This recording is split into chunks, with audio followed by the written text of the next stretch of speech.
Welcome to moral tables. چڑیا اور مور کی کہانی۔ گرمی کے دنوں میں جنگل کے سب جانور جمع ہو جاتے۔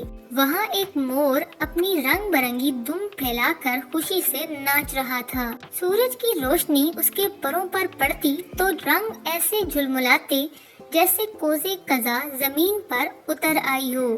قریب ہی ایک چھوٹی سی چڑیا بیٹھی سب دیکھ رہی تھی۔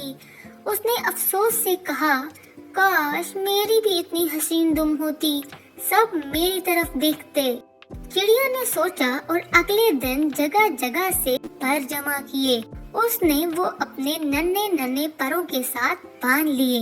اب جب وہ اڑنے لگی تو اچانک زمین پر گر گئی۔ وہ پر زیادہ تھے مگر اس کی طاقت کم۔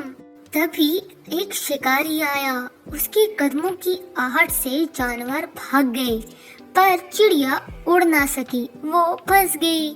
مور نے یہ دیکھا تو دوڑ کر اس کے سامنے آیا، اپنے پروں کو پھیلا کر شکاری کو چکرا دیا۔ شکاری بھاگ گیا اور چڑیا کی جان بچ گئی۔ مور نے نرمی سے کہا، دوست، خوبصورتی کا شوق برا نہیں، لیکن اپنی اصل کھو دینا سب سے بڑی غلطی ہے۔ چڑیا شرمندگی سے بولی، آج مجھے سمجھ آیا کہ حسد نہ صرف دوسروں کو نیچا دکھاتا ہے بلکہ اپنی پہچان بھی چھین لیتا ہے۔ یہ کہانی ہمیں سکھاتی ہے کہ حسد میں دوسروں کی نقل کرو گے تو اپنی اڑان کھو بیٹھو گے۔ Thanks for watching.